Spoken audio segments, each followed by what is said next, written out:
Howdy there, everybody. Welcome back to what'll hopefully be another smooth edition of the Ironsworn Western Frontier RPG. Now, I was looking down at my OBS during that countdown, and I was having a little bit of trouble maintaining a stable connection. So hopefully that it seems to be cleared up. It's back in the green. It's no longer dropping like near 100% of its frames. So it seems to be better. If it gets automatic again and I'm not noticing, do let me do, and I might, go offline real quick to try and fix it with just, kick my modem for a little bit, kick my router, and see if that fixes it. It always likes violence. But yeah, welcome back. If you're not here last time or otherwise unfamiliar, Ironsworn is an RPG that is designed from the ground up to be playable without a GM. I'll be playing it by myself in front of you, just the one person. And, of course, with the help of suggestions from chat. And then we've taken that premise and we've modified a little bit from its core setting. And we've moved it into a more magical version of the Wild West. It's the Weird West. It's very heavily inspired by Deadlands, though not a complete, we're not doing everything from Deadlands, but it's definitely got a little bit of that. Of course, if you want to know exactly what we've established so far, there's, of course, the episode 1 already on YouTube. There's a link down below. But the general idea is that, a little bit of a weird magic Wild West. And last time we met our protagonist, Coyote Devereaux. I'm looking almost glacier cool. Well, thank you, Indulged. Thank you very much. Let's hear the glacier's coolness coming up. Should be pinging soon. Come on, do it. Do the thing. Do the thingy thing. It should all be connected, so just a matter of time. It's just waiting for the bot to realize, oh right, I have a thing. Right,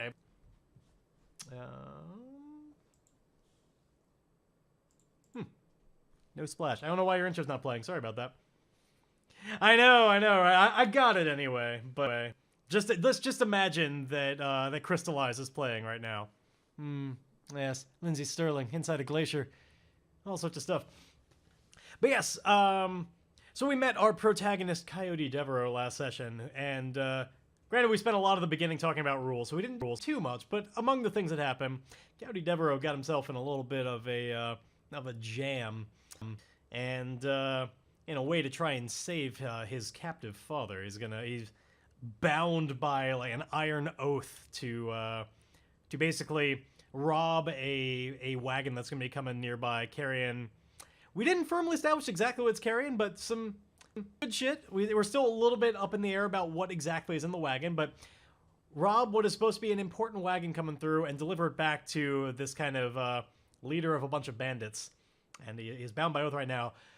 His first step was to get his hand on some kind of a weapon, and if you watched last time, that did not go so smoothly. And so we stopped kind of in the middle of everything when he was trying to kind of rob a store, and the owner of the store came walking back in with the doctor that she had gone to get to, as far as she was concerned, heal up this wounded person who came pleading to her.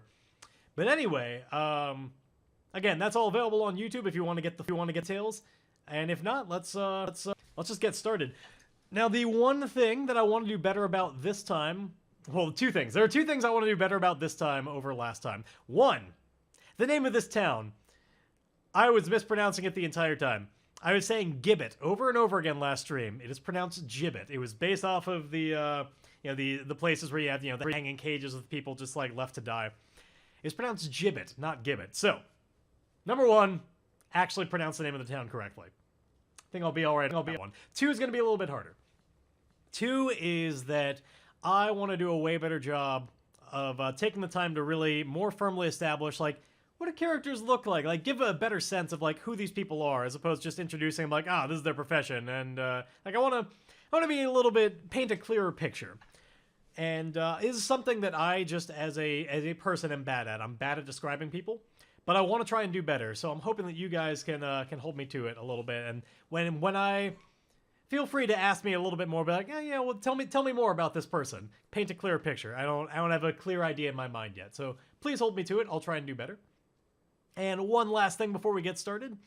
If you are interested in this game and all the nuts and bolts of how it plays, and especially if you want to play it for yourself, one of the coolest things about Ironsworn, it is available for free right now at ironswornrpg.com. That word down there with RPG, the letters, right at the end, all one word. IronswornRPG.com. You can get the PDF for free. You can get all of the little supplements that I'm using for free. Really cool RPG. I'd recommend looking into it. And that way, you can look along at home and be like, hey, wait a minute, you know, this rule says blah, blah, blah, blah. You're doing it a little bit wrong. Hopefully you won't be doing that too often, but it'll at least be available to you. So, with that all said, much sooner than last time where we spent like 45 minutes talking about the game and everything before actually playing the game, let's go in-game. So, quick little recap. Our character, Coyote Devereaux, he's more or less going to stay the same the entire time, but he's got a few different assets. This guy is a trickster.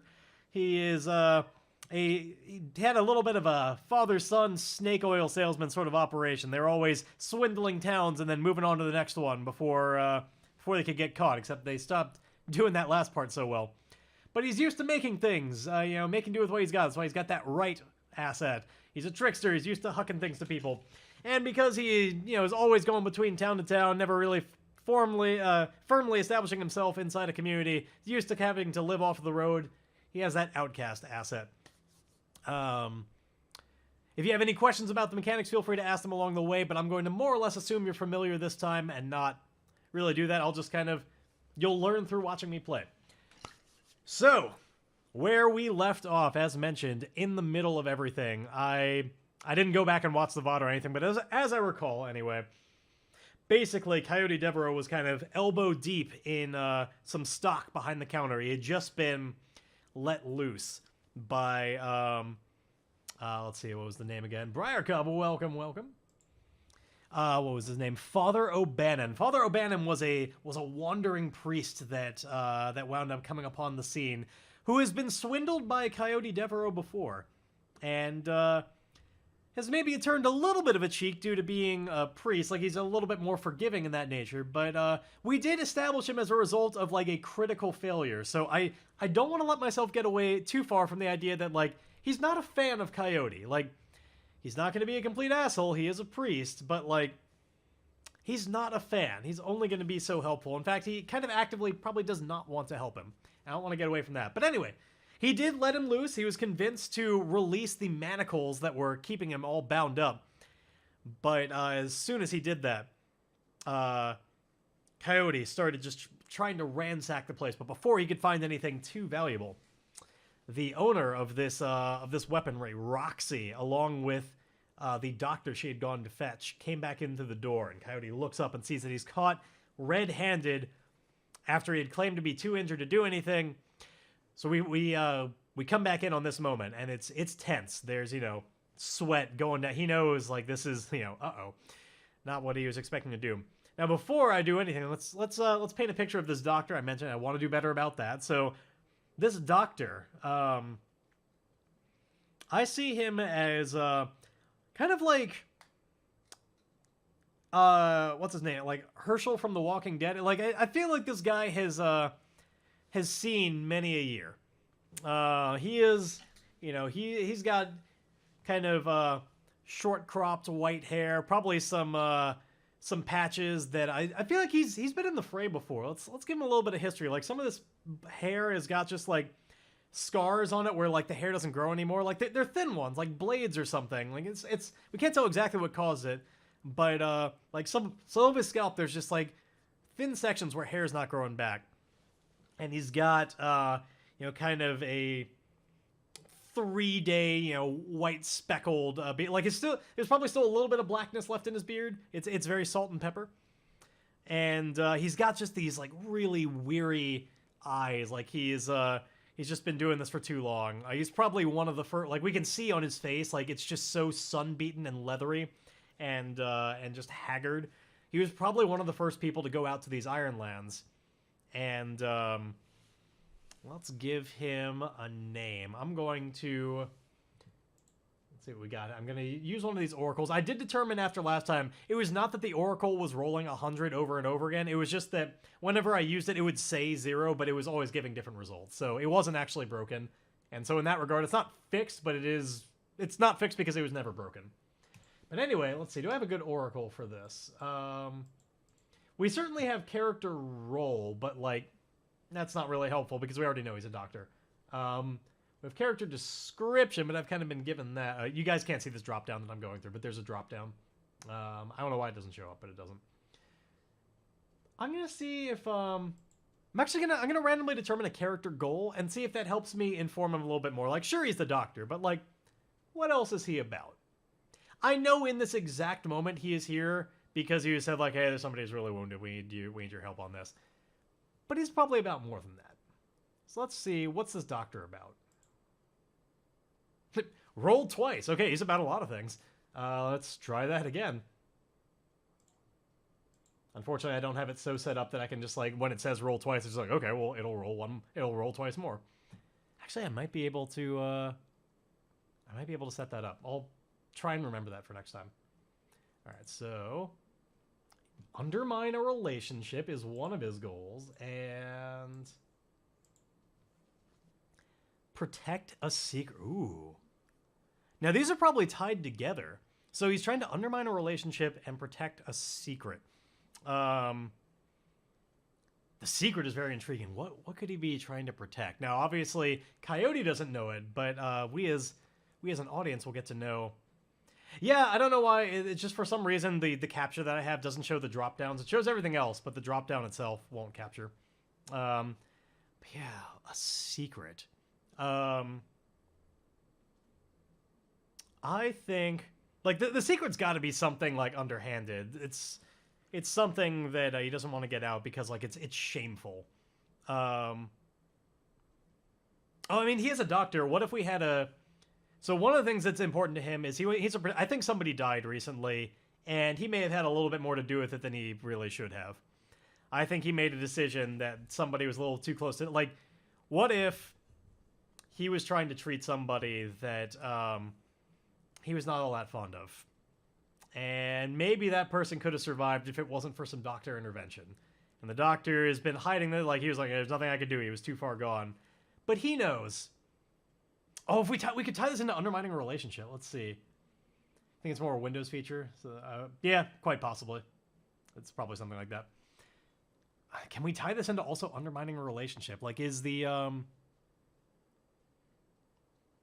maybe he used some of his like doctor like medicines and everything to kill somebody and like blame it on somebody else, because then we could tie those two together. Like maybe I think this doctor's got an enemy in town, and maybe we'll discover more of this later, but like he's got an enemy in town. There's somebody that he framed, and it is of utmost importance to and like, oh, you know, we can go for the romantic angle. That's always a good, easy one. So, like, he framed a husband because he was romantically interested in a wife somewhere in town. He was romantically pursuing somebody, trying to break up a relationship, and he cannot let that secret get out. So, I don't know how much that's really going to come up in this conversation. He's not just going to be like, well, I'm here to heal you, and by the way, I don't want to talk about it. Like, it's probably not going to come up, but we'll know, and we'll remember that for later. So we need a name for this guy, so that we remember him if we ever come back to him later. So, let's see, the doctor. We should call him, like, I give so many people around here nicknames. How about Chops? And everybody just calls him Chops, and in this case, perhaps it's partially because maybe he's got some like white mutton chops, and maybe he also, you know, hacks people open because he's a doctor.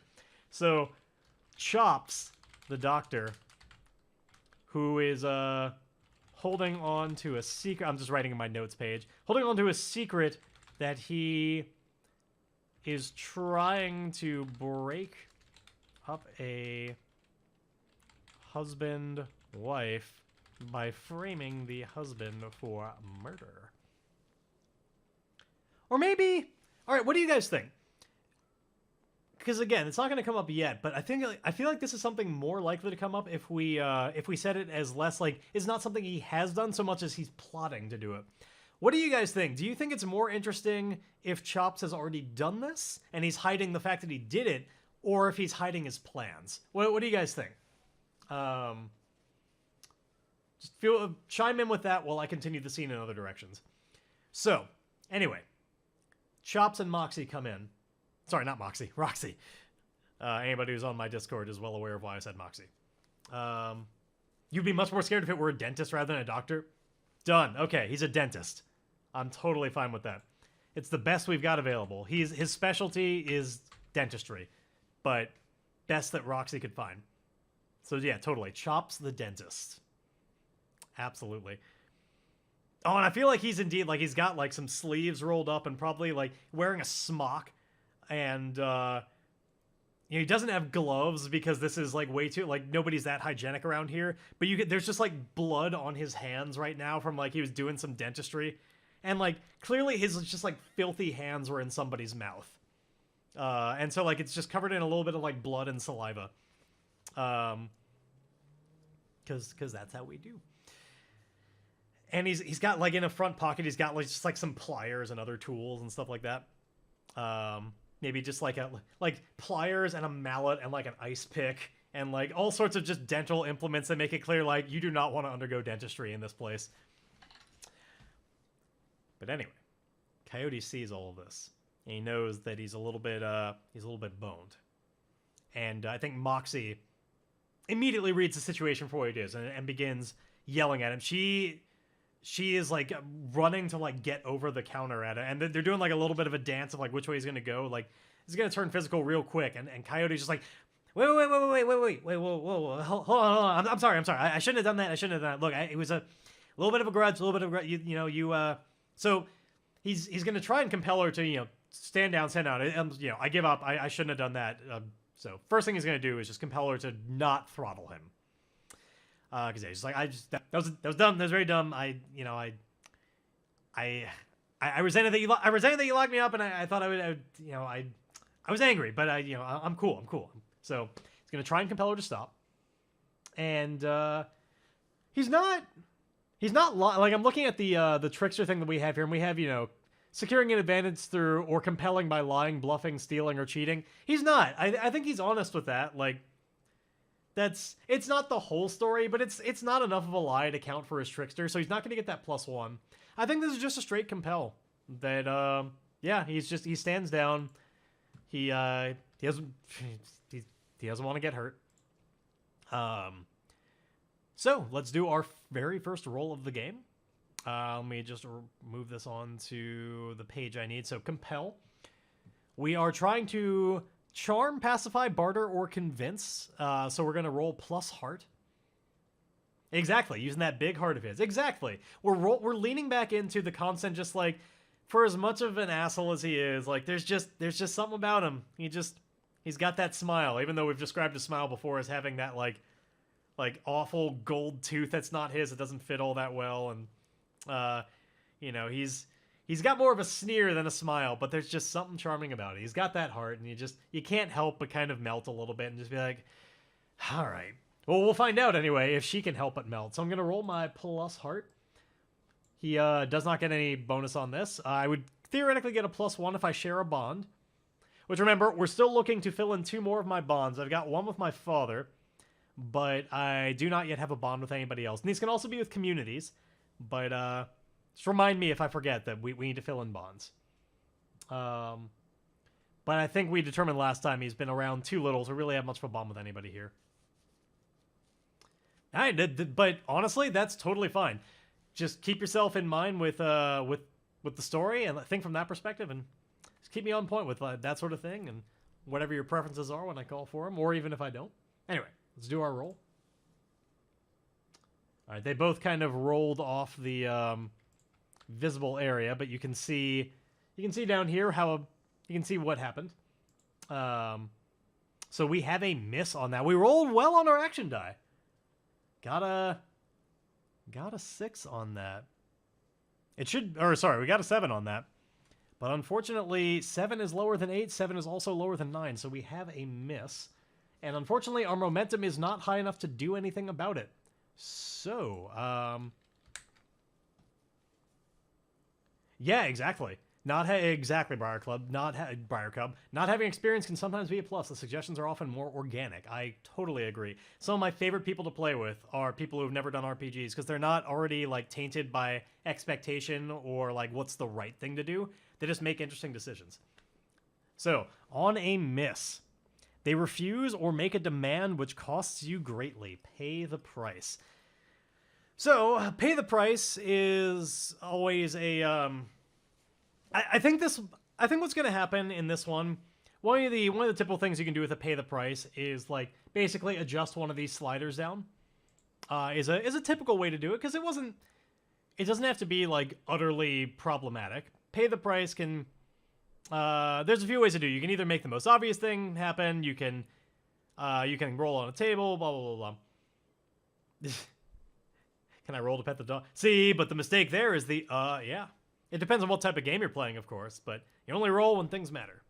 Roll when it's important whether or not something happens. Otherwise, just say yes or say no. Alright, anyway. So the most obvious thing I think is going to happen here, which is that I think it's interesting to me to have this move in a direction where she's willing to hear him out, but I think she's going to sock him in the face first, and he's gonna lose a point of health as a result. She'll stop. She's not going to go into an all-out brawl with him, but she's pissed. And she's going to sock him one, and she is a pretty burly lass. He's going to feel it. Connects right in the jaw, and he's not much of a fighter. Biff, health goes down a little bit, and just pushing us that one step closer towards that being a problem later. But she's willing to hit, and thankfully, he got punched in the mouth, but there's a dentist right here, so he'll be fine, even if that causes damage. Certainly not the first time she has done it to somebody. To him, again, he's kind of new in this town, so. But we did have them speak last time as if they know each other, so like, that's true. Probably not the first time. So yeah, she socks him in the jaw, and he's kind of rubbing at it a little bit, and I think Chops is like looking him up and down, and let's have Chops be like a very just like dour kind of individual. Partially because of being so haggard, but also just like just as a person, like he's always just been a little bit of that just like monotonous stone face kind of person. So I think he's got like some spectacles that are like falling down the end of his nose, and he pushes them back up. Snivels in and just goes, "Will you not be needing me then?" And I think the whole room kind of turns over to him. He's got that kind of presence where when he talks, people just kind of, there's like a coldness in the air, and people kind of just are compelled to look over. And I think Coyote's like rubbing at his jaw and says, "Well, I don't know. I mean, I may not have needed your help before, but now." And but before he can say much more than that, I think Roxi is just like grabbing him by the lapels and is like ready to hit him again, and just like, you better be getting right out of my store real quick, Coyote Devereaux. You're not welcome here. He's like, wait, just hold on, just hear me out. I think we got something where we can both benefit here. And here's what I'm gonna do. I think Father O'Bannon is more or less just like, I hear Jesus calling, or whoever we established it wasn't Christianity, but like it's like I think that's God calling. I'm gonna peace out of here. This does not seem like a place I want to be. I want plausible deniability, and I'm not I don't give a shit about you, Coyote. So like, you enjoy. I'm out of here. So he's gonna peace out, if for no other reason than for me to not have to play 4 different characters in the scene. So yeah, he leaves. I think the dentist is Chops is still, he's arms folded and like looking over what happens. I think he's got a bit of a curiosity about him. For as much as he's like, do you need me, or can I get out of here? I think he wants to see how this plays out. And Coyote is going to try and secure an advantage right now. He's going to look around the shop to try and read a little bit about, like, he's one of those people that, like, he starts a thought before he knows where he's going with it. So, like, he says the, like, I think we can help each other out, and he does not yet know, like, the cogs are turning. He's, like, his confidence in himself to make that make sense by the time he has to say something. So he starts looking around the shop to try and secure an advantage by getting a read on, like, All right, what's Moxie need? Like, what's Roxy need? What is how can I present something that she is going to agree with and want? So let's roll a secure and advantage. And no, he's definitely not using it. He doesn't get his trickster on this either. I was always looking back over it. But this is definitely securing an advantage with his wits. Oh shit, right. His wits are terrible. God damn it, I was thinking of, I played a different character with this as a test system who had really good wits. I forgot. Wits are not something he does very well. But I already said that's what he's going to do. We're going to see what happens. Yeah. Great. This will go very well. So he's using, his expertise, insight, or observation to roll a plus wits to secure an advantage. This will totally work and was not just me forgetting how to play this character. All right. He has faith in himself. It's probably misplaced, but he has faith. So he definitely doesn't get a +1 or anything. Let's see what he's got. Maybe I'll just get lucky. Oh, Jesus! So, literally, the worst roll that could have possibly happened. For those of you who are here last time or are otherwise familiar with the system, you remember that rolling doubles means that, it's basically like a critical. Either a critical hit or a critical miss, depending on whether you succeeded or not. I did not succeed. The game also encourages you, if you feel like it, to have whatever you rolled on the double, like however high it is, to dictate how bad how big of a critical this was. Like, and I rolled the maximum on both dice. I rolled that 100, the 10s on both dice. I also rolled the minimum on my die. Now, that doesn't actually matter, but I literally could not have rolled worse. So I got a 2. It is nowhere near to the critical failure of double 10s. So, on a miss, and we're going to amp this up because it was a critical miss, you fail or your assumptions betray you. And this is supposed to be some kind of a twist. Something interesting happens here. I forget. I think I might have so I actually have a plot twist generator on here. We'll see if this makes any sense. It very well might not, but let's see. Hey, Beanie Bear. Welcome, welcome.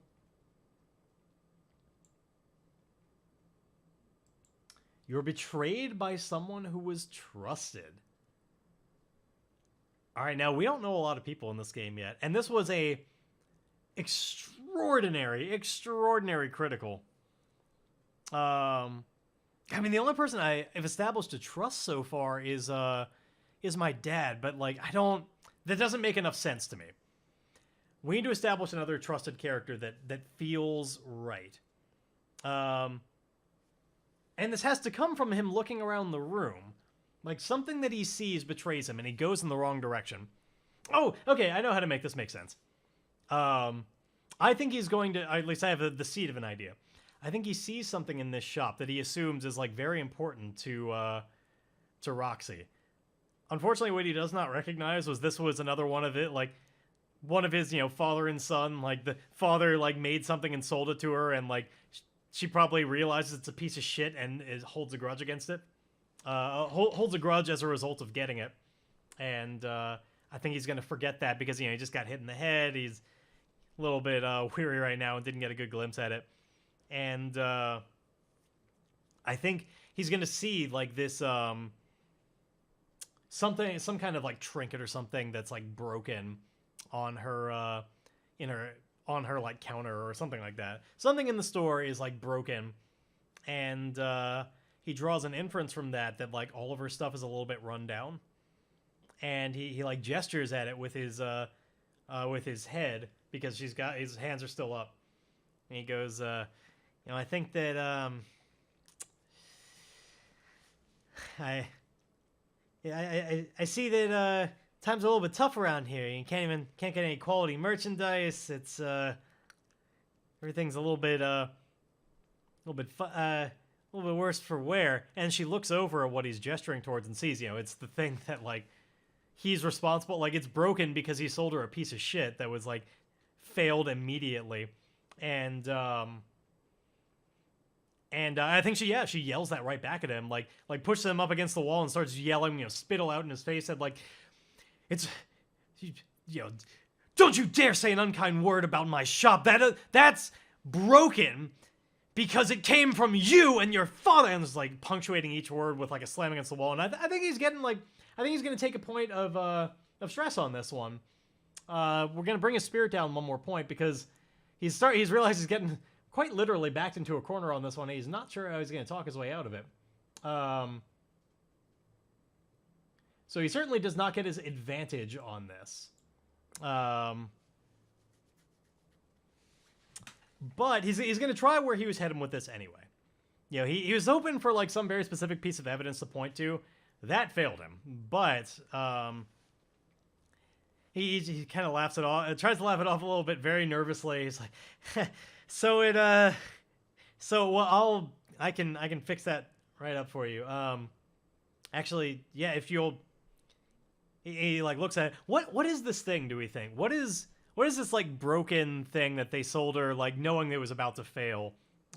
She has kind of like a general store type of thing that also sells, some weaponry. It needs to be something that you could tell easily is like completely broken, like falling apart. What if, let's see, what could they have sold her? That's like really shoddy.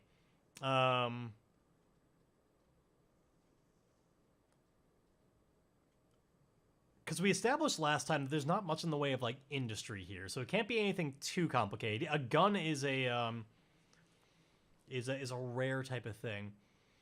But what if, honestly, the image I keep seeing in my mind right now is like it could be just like some like linens and stuff that like they just like sold clothing. It's like completely fraying and falling apart. Like it's like some like clothing or something that very simple wares that would be generally like something you could sell to just about anybody. Like nothing all that specialty or nice, but like the first time. Oh, no, okay. So, like, yeah, so it's like these, like, bolts of cloth and, like, simple clothing and stuff, right? But, it had, like, already been infested by, like, there's, like, some kind of, like, mealworm or, like, not mealworm, but, like, some kind of worm that was already, like, laid eggs and was, like, it's been, like, eating at it. So it's full of holes now. And, yeah, like, all these bolts of cloth are just, like, they're useless. And granted, that doesn't play all that well into my. I was thinking about like, oh, maybe I'd use his right to be like, hey, I'll repair it for you. But I mean, I guess he could like sew it up. Anyway, so she's all very much in his face now, and says, "All right, so it was. That was honest mistake." And I'm not even gonna roll. Like, there's no way. I don't think she believes his lie. She knows he's covering up. It's transparent. He's like, completely honest mistake. But here's the thing. I want to make it up to you.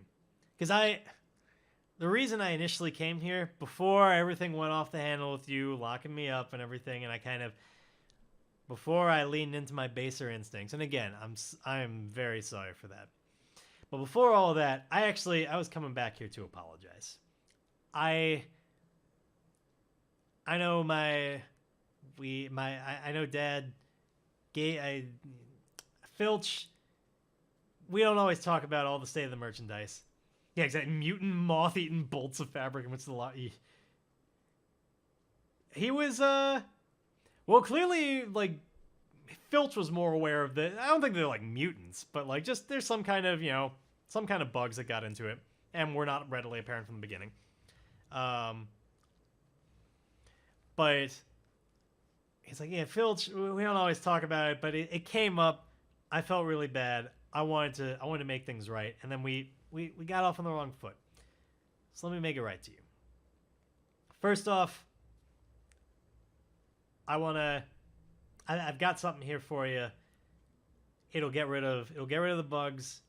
I've got, if you will let me, Because I think at this point she's like holding his wrists against the wall.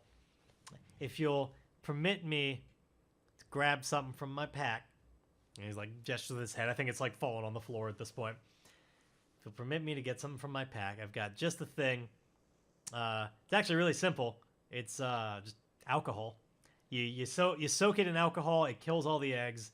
It'll get rid of the problem. Nope, real quick. And I only say it has to come from my pack just because I don't think that you shouldn't have to go into your stores on my behalf. You've done enough. Let me make it right to you. I'll soak it in some of my alcohol. We'll kill all the eggs, and then I'll mend it up for you. And then after we make things square in that regard, I got a proposition. Can you let me make things right? Can you at least do that much? And so, again, I think he's going to compel with his heart right now to just have her let him go so that he can do this. Like, on the condition that he will fix this up, she will let him get something from his pack. So yeah, we're going to roll a compel. Again, this is with heart. He's leaning into his best quality, which is that people just, you try and hate him, but you just can't quite do it. So he's trying to charm, pacify, barter, or convince is absolutely what he's doing. Because the way I see it, I think it's true.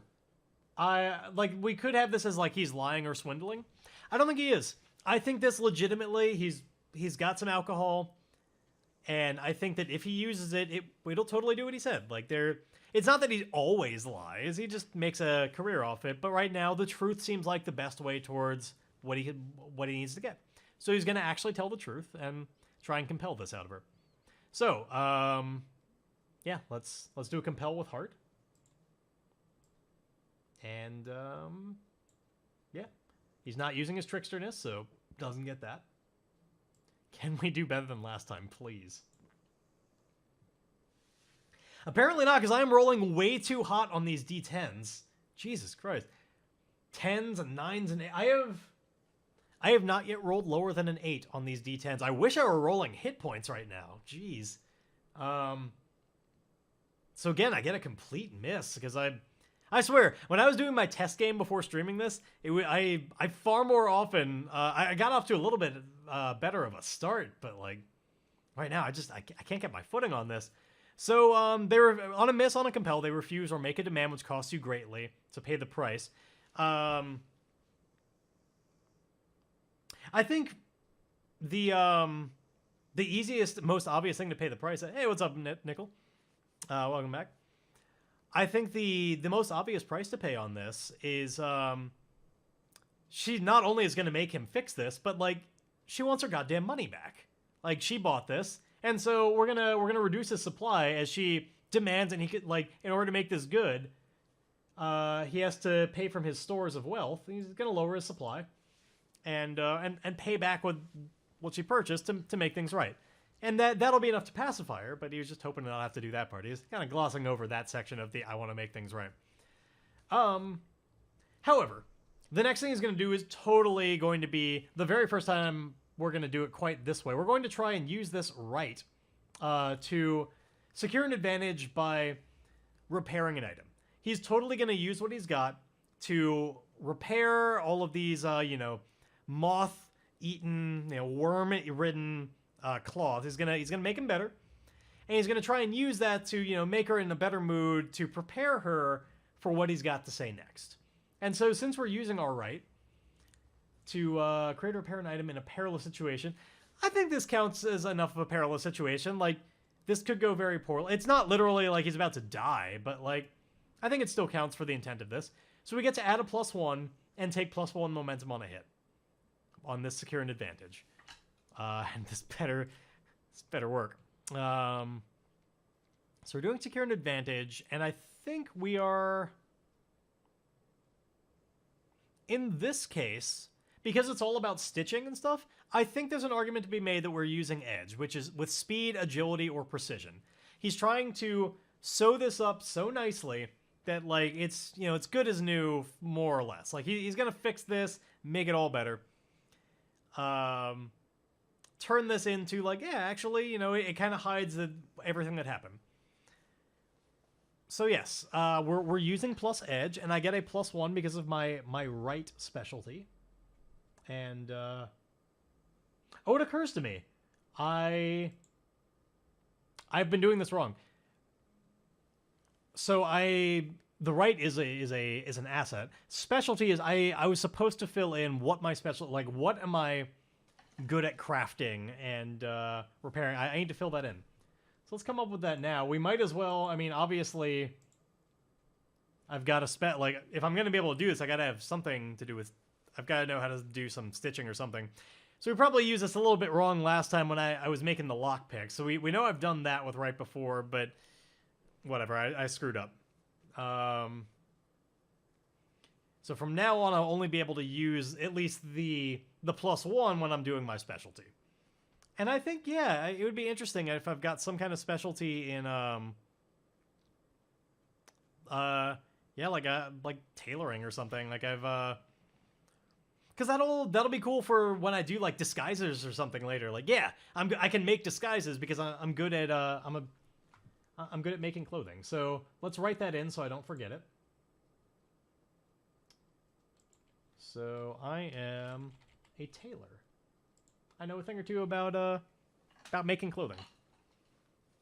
So from now on, the lockpicks is whatever. I think I failed at doing that anyway, so it's not too much of a retcon. So I'm a tailor. Let's roll with my edge +1.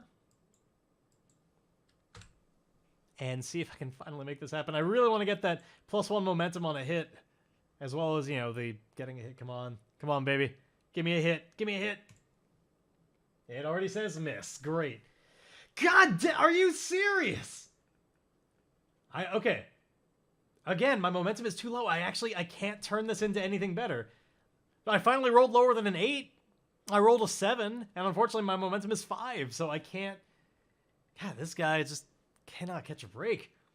So I think under the stress of the moment... I mean, let's read what happened. So on my secure an advantage, I fail or my assumptions betray you. Yeah, I think it's just, like, clearly the holes in this... Like, I do it, but, like, the holes in the cloth are just in the wrong places. I just can't make... It just... I stitch it up, but it looks crappy. Like, it just... It does not do a good enough job to, like, get me in her better graces for what's about to happen. And, like, I know it. Looking around the room, we all know it. And I think even Chops, like, looks over and comments, well, you've done a good job at making a new blood rag for me, but I certainly wouldn't recommend that as clothes. I know, right? I'm rolling terribly in the sense that I'm rolling really, really well. But yeah, you've made me a fine blood rag there. And kind of chuckles to himself. And Coyote's like, yeah, it's my just a little nervous. Yeah, and like this is probably the moment where he like opens up his pack and pays over a little bit. He pays the money, and we pay the price. He gives a little bit of extra because he sees that look in her eyes that like this is aggravating her more. So no, okay, I'll pay with that in spirit again. It's just everything's getting really stressful right now. Yeah, it's a bad time. But he's been putting it off for a little bit too long now. Like, it's just this... He holds up, you know, this shirt that, like...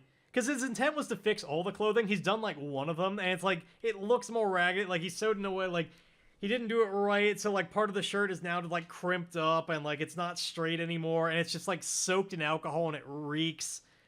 And, like, it's just making it look all the more shoddy that it's just this wet shirt. He, like, poured too much on, so... And that probably wasn't helping with the stitching. Like, it's so wet, so he couldn't get good, like, the holes would often, like, open up a little bit too more. So, like, he was gonna do more of them, but then, Roxi is just, like, just stop, just burn them. Now, you were saying there... that you had something else to say. That you had some kind of an offer to make. And she's, like, very firmly standing between him and all of her merchandise at this point. Like, being as broad as possible to cover it all up and make it, like, you're not getting past here. And I think he's, like, on the floor. He was, like, stitching on the ground and just, like, looking up at this. Like, she's pretty tall. She's a big lady. And she's got on, like, she's channeling her inner, like, Rosie the Riveter. Like, I see her as having, a, hair tied back in a bandana, and she's got these, you know, hands that are like, they're not cut up, but they're definitely they're working hands. You know, what is it? Calloused. Calloused is the word I'm looking for. You know, they're hardened hands. She's done a lot of she's clearly done a lot of, you know, stocking places before, moving things in and out. She's done workout in the sun. But she's, you know, looking down at him with these, with these green eyes. And, speak quickly. You've got, if I don't like what you're saying, you're out. She says it better than that. I'm sorry. I couldn't come up with a good snappy thing to say, but more or less, you know, you got one shot here, and then, like, I've already, you've tried my patience as much as it is already. Like, if I had a customer in this store, it would have already ended. But since I got nothing better to do, I've given you this long. But, you know, spit it out. I'm on my last nerve. And Coyote stands up, and he makes a big show of, like, dusting off his pants because he was just on the floor, and you know, it hadn't been swept in a little while. And even though, like, yeah, maybe I can sweep that up for you before I get out. Anyway, I have a bit of a proposition for you. Now, the reason why I was back there, I needed a weapon. And I know I shouldn't have done it that way. I should have just paid for it like a good person that I so try to be. But I went off the handle, and again, for the however manyth time, I apologize. But do you know why I need the weapon? I'm gonna be honest with you. So I know this is gonna shock you, but old Coyote's got himself in a little bit of a jam here. And she scoffs, like, I think she reluctantly kind of gives a little bit of a laugh at that. Like, yeah, all right, good joke. Old Coyote got himself in a little bit of a jam here. You familiar with Red Robert? That was his name, right? Red Robert? Yes, Red Robert. You familiar with Red Robert? I think, hold on, let me see. I'm gonna roll a percentage on here, because, like, we're gonna see how familiar she is. Like, she could just be like she's heard of him, or maybe they have a deeper relationship. I want to randomly determine that. Let's find out a little bit about Roxi. So I'm gonna roll a D100, and we're just gonna use this to dictate a little bit of, like, you know, how well does she know of Red Robert and who this guy is. Hey, we got doubles, though that wasn't explicitly what I was trying to do here. And okay. So she's in my mind, the, like, middle section of, like, she's definitely heard of him. I don't think they have any kind of deeper relationship, though. She hasn't especially dealt with him. I think she's probably made a point not to do that. I think some other people in the area have done so, and she knows that doesn't always go so well. So she probably knows he's a guy that, like, if you can avoid it, don't deal with him. He's mean. He's into some shady stuff. Just stay away. So he says, are you familiar with Red Robert? And I think she nods. And I think I'm not even going to roll for it. I think the dentist totally knows of Red Robert. Given the thing that we've added to, like, his past. And, oh! You know what we should do? We should tie this all together. To give a chance for what we established about him to come out, we should establish, I think, the person that he's going to betray, the relationship he's trying to break up, let's say Red Robert has a girl. Red Robert has a relationship with somebody. And, hey, welcome, Z. Everybody duck, make a reflex save. I think Red Robert has a relationship. And Chops here is doing something a little bit, but maybe he doesn't know what he's messing with, but he knows that this guy, Red Robert, has a girl that he's after. And so his plan to frame Robert for a death. He's now very intrigued to listen to this conversation. So Coyote says, "Are you familiar with Red Robert?" And she nods. And we see Chops the dentist like kind of try and hide the fact that he's now listening a little bit more eager. He was playing a little coy before that he's vaguely interested, but nothing was grabbing him that much. Now we see that look as he turns away a little bit, but only because that way it gets his ear a little bit closer, and he can hear just that little bit better what they're about to talk about. So Coyote says, "Well, Robert put me up to a job, and it doesn't concern you. I know it doesn't. I'm not trying. If you don't want to get involved, that's perfectly fair. But Robert wants me to steal. Robert knows there's a Red Robert knows there's a caravan coming into town, and I got a feeling that this caravan might have some supplies for you. I'm betting that you don't just secure everything that you got all around here, right? Oh, actually, yeah. I'm gonna try. Oh no, right. That would be using his wits again. So, here's what I'm gonna do. I'm going to use a different move here. I'm going to use the gather information rule to have a little bit of a conversation before we do the real rolls. Because when you search an area, ask questions, conduct an investigation, or follow a track, it's a little bit of a stretch of what I'm doing. But I'm going to be feeling for information out of Roxy that I think she orders some stuff in, and I'm trying to determine before I go too far into this that that caravan, some place on that caravan that I'm supposed to be robbing probably has supplies of hers, and it would be in her interest to not have it get robbed and go over to Robert. So, damn it, that's also a plus wits thing. So it doesn't really matter. But I'm rolling my gather information. We'll see if I can pull it off. Yeah, this has never gone wrong before. Here we go. Rolling our wits. Can I finally do this? You're confused and intrigued. Have you watched what happened last episode? Or are you completely new to what's going on? Anyway, let's see what happens. He's going to try and pry this out of her. Oh my god. I finally get at least a weak hit. It's the first time this has happened since I think the very beginning of the game.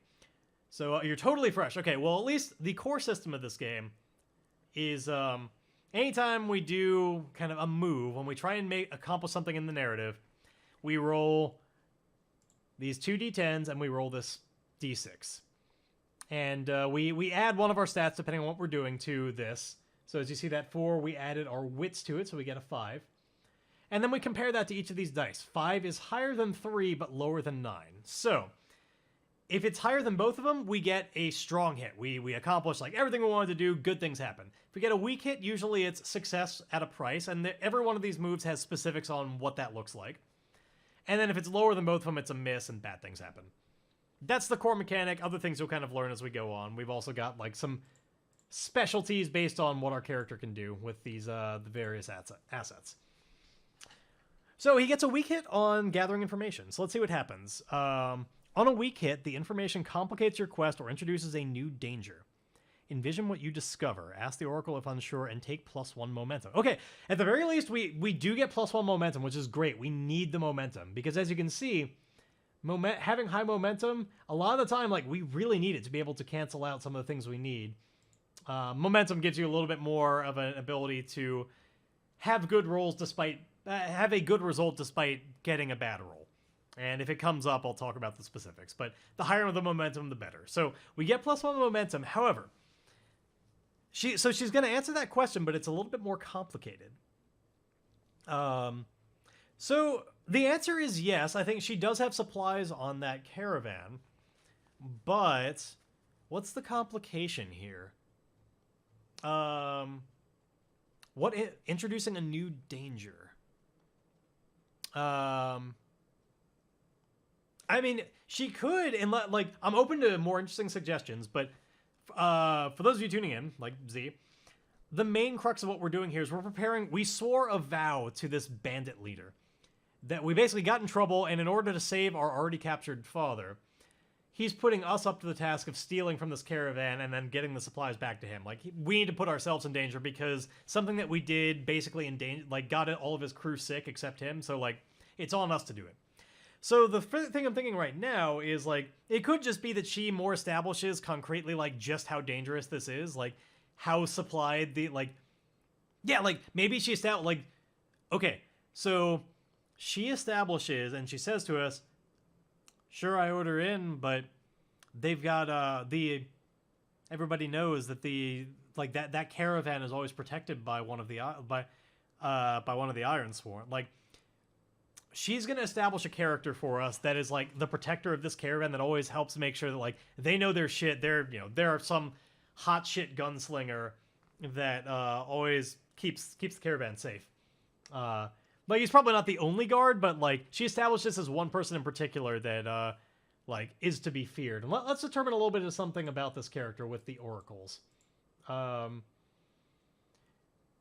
Now, we know that as a role, like, they're a protector of a caravan, but I want to know something else about them. So we're going to randomly determine a character role. Traveler. Okay, well, I mean, that makes sense. So, yeah, this person is always just going back and forth. They have no home. Like, their whole purpose is they protect this caravan. And establish one more thing. That's just character description. Ooh, but they're oblivious. Interesting. No, I'm not building a character, but I'm introducing a new NPC. Okay, so she establishes this new character. This we need to give them a name. I think there's some. Let's call her Angel Face. I think yeah. So Angel Face is this caravan protector. And oh, you know what? I think it would be really interesting. If it's okay with all of y'all. So we have bonds in this game. There are certain characters that we're just better able to talk to and, like, get on our side because we have a bond with them. They can also be communities that we have bonds with. And we get 3 of them starting out, or we can leave some and fill them in later. Now, we've gone for that route. And so we have one with our dad, but I would love to establish a bond with Angel Face. I think, given her that she's a traveler and I'm an outcast, like, I've been on the road a lot as well. I think we've crossed paths before, and, like, we've shared a meal, we've shared a campfire, and we've got a little bit of a bond.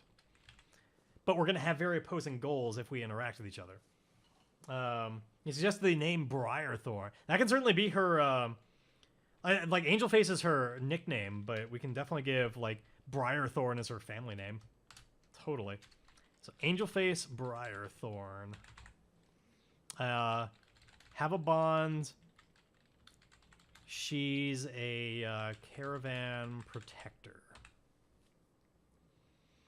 But, so, like, we've heard of this person. She talks about her.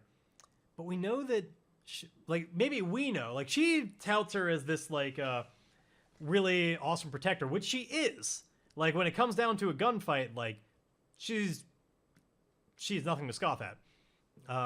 She's taken down many a person in the past and will not hesitate to do it again.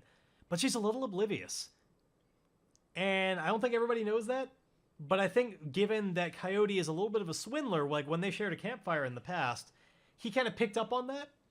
That, like, she's not the most observant person. In face-to-face, don't tangle with her. But you can get the drop on her. But anyway, so we learn about this as as an audience. And but anyway, Coyote continues talking to Roxi about the plan. He goes, so, well, anyway, Red Robert had a plan, and his plan was to rob that caravan. And personally, that's not right. You know, look, I'm an utter piece of shit, and I'll be the first to admit it. How could I hide it? Everybody knows it. I'm an utter piece of shit, but I don't do that. You know, look, you gotta earn somebody else's good. Like, I personally, I take it as a I take it the wrong way. If you want somebody else's shit, you gotta earn it. I mean, say I want your money, right? I'm not just gonna take it. And he's like realizing mid-sentence that she literally caught him while he was like trying to rob her store. And so like she raises an eyebrow at this and is not buying it. He's like, okay, I mean sometimes we're pressed into a corner and we do it. But like I didn't plan on doing it. There's a difference between planning to rob somebody and in the heat of the moment you get the difference. Right? Anyway, it's not cool. I don't want to do it. Now I'm bound by an oath to do this, and you know I respect that. I'm a man of my word. Again, she like snorts at that idea. He's like, it's sometimes. So, I don't know. Mechanically, we are bound to this, technically, in a sense. But it's a little bit weird to have this guy swearing oaths. Anyway,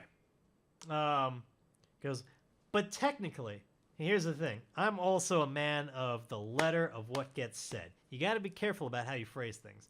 Because the oath that I swore to him on iron. Yeah, that's right.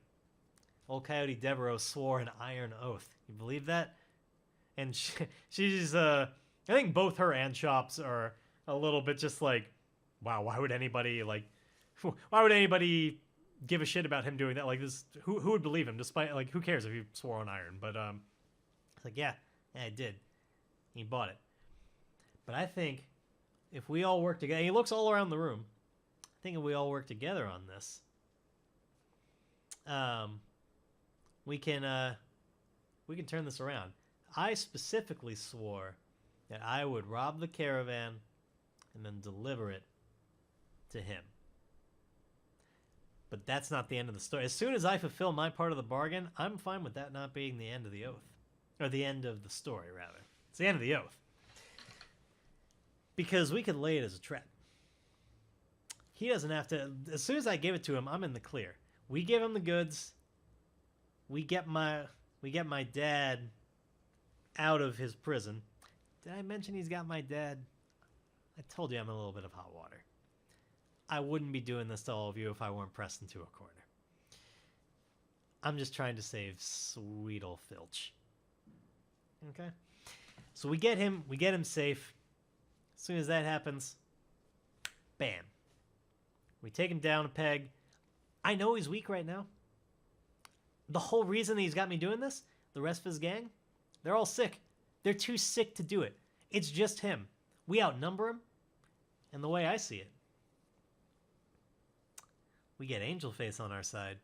I think Angelface might be interested in doing this as a, what do you call it, a little bit of a sting operation. Yeah? I'm trying to play it straight and go honest. Could I possibly interest you in helping me do this? Because right now, I don't have a weapon. I don't got a thing to my name. I don't have any advantage in this situation. I need help. And I think that it benefits you, everybody, to take Red Robert down a peg. So, this is definitely a compel. Mostly the same because because internally metagame. Oh, that's totally. This is a type of game where metagaming is not a bad word. There are some types of play where that can totally be, like, some people are really against metagaming, and I have definitely been that person before. But it depends on the game. This is a very mechanics first kind of game where, like, we always have to keep. There's only so many character we can get because we do have to keep the mechanics in mind. And to a degree, that should always be true. But so yeah, don't worry about metagaming. It's fine. You should be. I'm constantly scrolling up and down and thinking, trying to set up, like, what move am I trying to do here? And right now, I'm absolutely trying to compel everybody in the room to help me turn this bad situation into a sting operation. We're gonna pull one over on Red Robert. Now, I think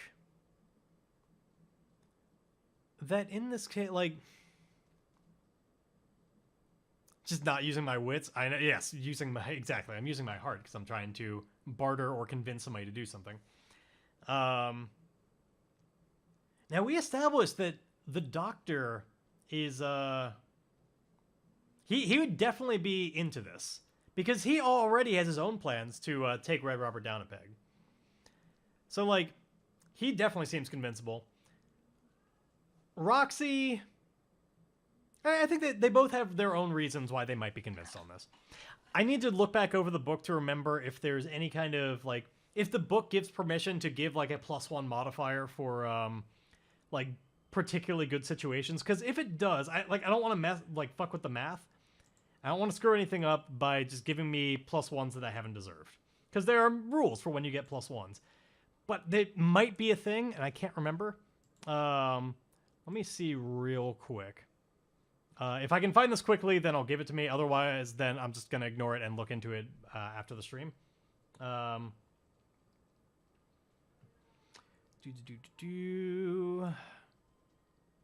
can we...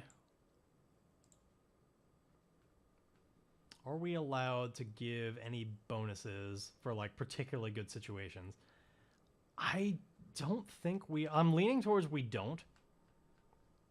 And I'm just looking over it really quickly, and then, again, if I don't find this in, like, 1 minute, I'm just going to move on, and we'll just assume, no, you can't do it. And maybe I'll prove that wrong later.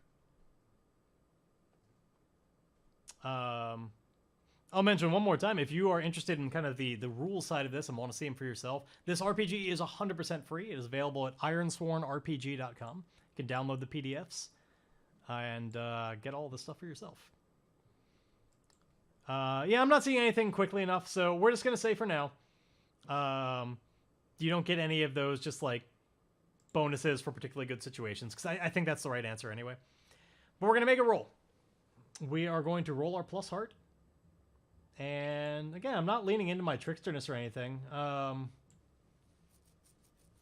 Like, I'm certainly setting up to try and cheat somebody else, but I am not, like, I have that trickster advantage, the lying, bluffing, stealing, or cheating, but I'm not doing that to them. I'm playing it straight with them. Surprisingly straight for Coyote Devereaux. He's being really honest. So the cheating doesn't really help because that's not what I'm doing right now. But let's see what happens. I've got a higher momentum. God. But I'm just rolling off, like, constantly the highest numbers on these D10s. And so... Oh, and I was so close, too. I rolled an 8. Unfortunately, you have to beat the numbers, not match them. So, yeah. Despite everything, it's a miss. And my momentum is not high enough to cancel any of those dice. So, I just want to know, how bound are we to this oath? Well, mechanically in this game, basically, the game is all about swearing oaths and fulfilling them. And when we fulfill them well enough, then we basically see what happens. If you abandon an oath, or like, bad stuff happens to your character, like, mechanically, we are bound to this oath. Just in the way this game works. Swearing on a piece of iron, just in a mystical way, like, binds you to this. And we have done that. But I get a miss. Because even with my best stat, I try my best, but I'm rolling too hot on D10s. Again, I wish I were rolling hit points right now. Because I'm just rolling off the charts on them. But, unless there's any last chance that on this quick reference it mentions anything about getting +1s, but I don't think it does. Yeah. Okay. So I think what happens here is, I'm going to read the thing real quick just to make sure it's just, they refuse or make it a man which causes great. Okay. So we could do one of two things here. They could outright refuse, because I can totally see the situation here where Roxi is just like, fucking no. You made your bed, like, or you whatever the saying is. Fuck. Yeah, you made your bed, now sleep in it. Yeah, this is your problem, not mine. I don't care that you're in this hot water. Go ahead. Like, she's probably likes the idea of pulling one over on Red Robert, but she also knows, like, he's not somebody to fuck with. She doesn't want to dirty her hands with all that and be like, I hope you succeed. I don't want to have anything to do with it. So I could totally see that situation where she just says, no, absolutely not.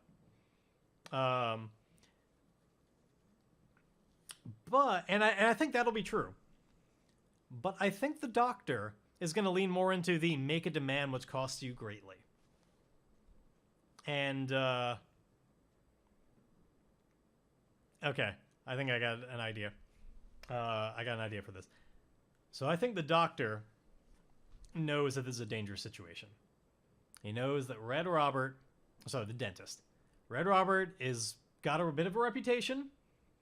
He's a problematic sort, or he's learning that anyway. He knows that this whole thing is dangerous and could go very poorly, but he's willing to help for the price of, I think during this conversation, being a dentist, of course, he's been looking at Coyote's teeth. And he keeps seeing this gold tooth that he nervously always plays with his tongue. We established last time, Coyote Devereaux has a gold tooth that was not originally his, so it doesn't fit quite right. So it's like a little too small. And so he's always just like messing with it when he's nervous. It's like doing that sort of thing and like wiggling it back and forth. And the dentist noticed this. So I think Roxy is all like, she basically says as much as what I said. Just like, it's a lovely story, but I don't want anything to do with it. I'm sorry. I wish you the best. I have no love. I have no love for Red Robert. But I got no love for you either. I need you out of my store. I sincerely hope you survive. I don't think you deserve death, but you don't deserve my help. And, like, we cut to the outside where, like, Coyote is, like, got his hands in his pockets trying to think of, like, what he's going to do next. And I think Chops follows him out after a moment and says, Mr. Devereaux, hold up there. Your words were very swaying, and I think I might be of some assistance. But my assistance does not come for free. And glances at that tooth and says, come with me. Come back to my chair. If you give up on that hunk of gold there in your gums, I think it perhaps is worth the risk. And I want it up front. And I think Coyote, knowing he doesn't have a lot else going for him right now, he already had, like, he's running a little bit lower on supply. I think it's interesting, the story. He agrees. And, like, here we have just, we're now gonna, like, we cut from there to, like, the outside of whatever establishment this dentist has where he does his practice. And remember, we established before that, like, this guy, he's got, like, blood and saliva on his hands because, like, they don't wear gloves or anything in these days. Like, he's got these filthy hands that he just, like, digs into people's mouths with. It's not hygienic at all. He's still got the blood from the previous guy, but, like, we just hear the kind of, like, Coyote, yells from inside. Oh, no. There's definitely nothing like that. It is very painful. He's just, like, we saw his, like, pliers in his pocket from before. They've got, like, a little bit of saliva and blood left on him. And he's got, like, just, like, pliers and an ice pick and, like, a little tiny mallet are his main tools in there. And then probably, like, a handkerchief that's, like, he dabs blood with but then never cleans. They don't know anything about, germ spreading or hygiene. So, yeah, we just have this shot of the outside of the dentistry where we can just hear the effort inside to pull this tooth. And it's not that bad. In the end, like, it was never installed all that well to begin with. He just, like, hawked it off of some, like, probably a dead body or some other guy that was knocked out or something, and then just, like, shoved it into his gums. Get Roaring Drunk, they'd pull it. Yeah, oof. We're a little bit better than that, but not by a lot. So yeah, we just hear that, and then the two of them like walk out of the shop. So what I'm going to do to mechanically represent this is, one, I'm going to lower his supply, because I think in the end, that gold tooth was always something that he could count on to be like, if nothing else, I could hawk this for a little bit of, like, I could trade it for something. So we're going to lower his supply. And because like, I want to make sure that the price is paid well enough, we're going to lower his health because he underwent bad dentistry. So we're going to move both those sliders down a little bit. And, but he has an ally. Chops is willing to help him out. And with that in mind, you know, last time we talked about, like, when you reach certain milestones on your quest, you mark progress. And when we left off last time, we agreed that, like, we hadn't done enough to really mark progress. We had, like, started a situation, but we hadn't made any progress on our goal. And I think now we've established some things about what's going down. We've got a little bit of a plan, and we've secured an ally. I think it's time to mark our first waypoint of progress. So in this game, the way that works, if you were not here last time, is every oath that we swear has a difficulty associated with it. You may say it's kind of tiny on here. Let me try and fill it in a little bit more. There we go. This was a dangerous oath, and that mechanically means certain things. It basically means there are fewer waypoints we're going to have to do to fulfill it. So if I recall correctly, every dangerous vow that we do, every waypoint that we reach, I believe marks 2 full boxes of progress.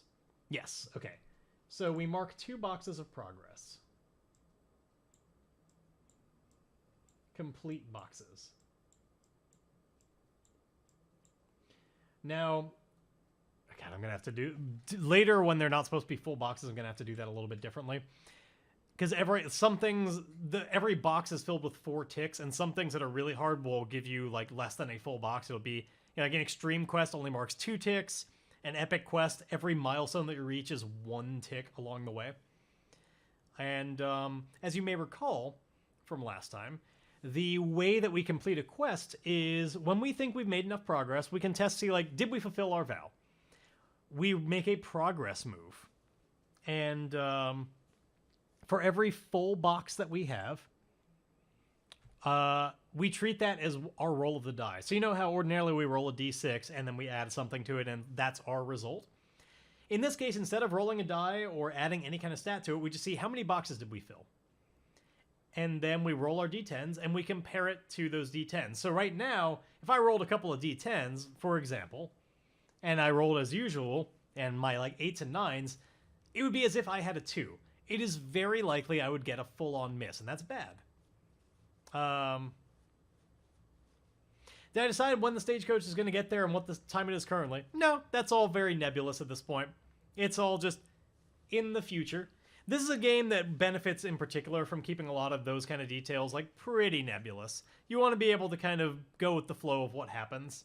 And if there could be certain results that happen that can be like, okay, well, clearly we don't have a lot of time, as, like, but for now, it's all just, it's coming. She'll be coming around the mountain when she comes, basically. But we got our 2 marks of progress, not nearly enough to give up on this quest yet, as makes sense. All we've done is formulated a plan. We haven't even done anything. Of course we haven't fulfilled our vow. But our next stage in this, we need to start planning. So I think after that, we're still inside this place. It's as good of a place as any to, like, if he's got, you know, 4 walls and a roof that are his property, makes sense to maybe come up with a plan there. So I think we're just, like, Coyote's got, like, his, he's got, like, a rag held up to his, he takes up, we established before that he's got the, he's always got his, like, head bandage that's usually a fake. It's got, like, blood on it to, like, make him look injured so that people are less likely to try and hurt him or, like, worry about him. And he, like, keeps all sorts of random crap in there that, like, he hides things away between his forehead and the bandage. And I think for now, he's taken that out and he's, like, holding it up against his now missing tooth. And And so it's getting covered in actual play. He's like, yeah, well, this will just be more convincing for later. And so all the stuff he was hiding away in there is like, it's on like a counter or something right now as they're trying to formulate a plan. So like, I turned to chat on this a little bit. I'll obviously come up with something if you don't have anything, but like, we talked about how we want to swindle Red Robert. Let's come up with a plan of how we would do that. Because so please chime in if you have any ideas, but my first inclination is that they would try and intercept this caravan, convince Angelface, get her in on the plan as well, and be like, hey, this is a real problem. Like, convince him that Red Robert, like, she's a traveler, so she may not be as aware of who Red Robert is and why he's a problem.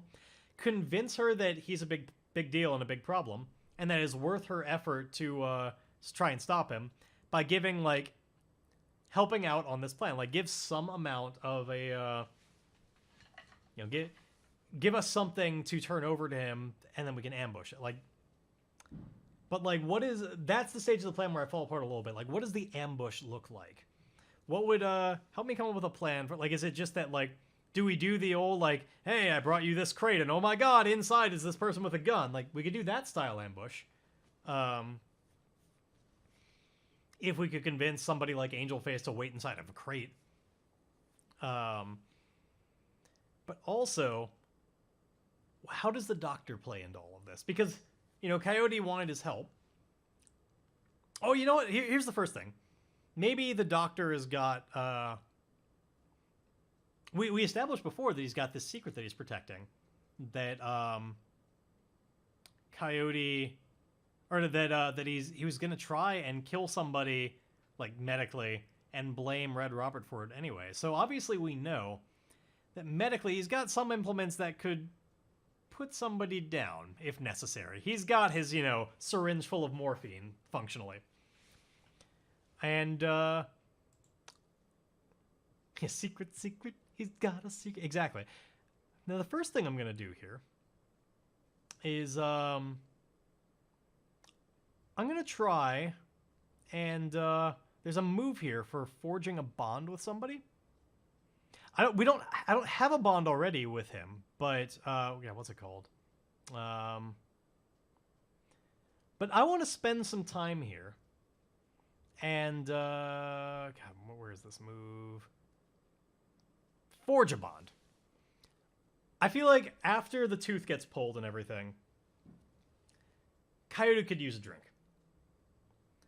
And they're going to take a moment here before the play, because I think we've got, time before the caravan comes. They've got time to plan. They're going to share some drinks together and, commiserate a little bit, come up with a plan. It hurts right now. They're going to share a bottle of whiskey and talk it out. So we're going to start out with that scene. Like, it's getting a little bit darker, and they're sharing a bottle. And we're going to forge a bond with this guy. Oh, you know what? Okay, hold on. I'm reading over this a little bit more, and I don't know that this qualifies yet, because the wording on it, the phrasing is, when you spend significant time with a person or community, stand together to face hardships or make sacrifices for their cause. I think once we're done with this, we can forge a bond, but we have not yet stood together to face hardships. We're just planning to do it. So I don't think I qualify for this move yet. We'll come back to it later, but I do still want to see this scene where they're drinking together. I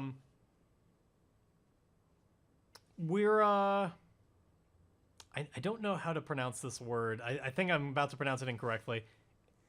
Is it sojourn or sojourn? Like, there's a move here called, I sacrificed a tooth, but that wasn't really for his cause. Because there's a move when you spend time in a community seeking assistance, roll plus heart. This isn't really what I'm doing either. That's more representative of, like, you spend a lot of time in town, several days, you get to know the place, and, like, yeah, that's not this either. But we're sharing our bottle, and we're coming up with a plan. We're establishing why in the fiction later it would make sense for us to forge a bond. We're being friendly. And I want to secure an advantage by getting him to talk about himself. Because Coyote's always trying to get the upper hand by knowing, like, who's he talking to here? Like, what do they want? How can he get him to do what he wants? Promise to buy him a drink anytime they get together because they're such good. I mean, not yet, but maybe someday. once they get that bond. That's the thing, is I as a player want him to talk about that. And so I'm trying to kind of fictionally position us in a way that makes sense. So first thing I'm going to do is secure an advantage. And I think the way I'm going to do this is with deception, stealth, or trickery. It's not a tavern. They're just in like the dentist's office, just sharing a bottle together. It's just the two of them in an otherwise empty place. That's the way I picture it right now. So I think the trickery that he's going to do, and he's going to get his trickster on this because he is lying, bluffing, stealing, or cheating. I think like he drinks a little bit of the whiskey because he wants it to dull the pain, but then otherwise I think he's going to trick the doctor or the dentist into drinking more whiskey. He's going to do the majority of the drinking. He's not going to realize it. He's going to do some of the, the old like whiskey with a chaser and spit it back out, something like that. Like he's going to hide the fact that he's not drinking nearly as much as the doctor, the dentist. Coyote isn't going to drink as much as Chops, and he's going to use that to loosen him up and get some information out of him. I think he might even also add that in, like, after a couple of drinks, maybe make a little bit of a game out of it, and probably use a little bit of his, like, cheating at cards to also, make the doctor need to drink more often. Various tactics that allow him to use his tricksterness to do better at getting this guy liquored up. So, we're securing an advantage with deception, stealth, or trickery, so we're rolling our shadow, and we get to add our +1 because of our trickster. And let's see what happens. Ah, it already says miss again. Seriously, 8s and 9s all night. If you need me, if you have a D10 hit die in any game, get me to roll for you, apparently. Because 8s and 9s constantly. I don't know what's going on here. I'm like a moment away from just like getting physical dice and rolling that, because I don't trust these dice anymore. I'm losing my faith in them. So yeah, it's a complete miss, and again, I don't have the momentum to make that any better, and I was trying to gain momentum, so I have a miss. You fail, or your assumptions betray you.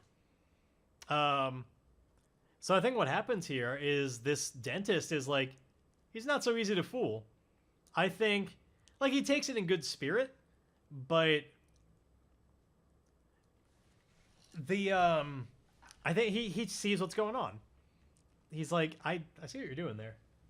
God, so close too. I had an 8. Like, I'm rolling really well on my D6 as well, but I can't quite beat it. He sees through the tricks, and he's like, he sees like, wait a minute. I think the dentist just slows down.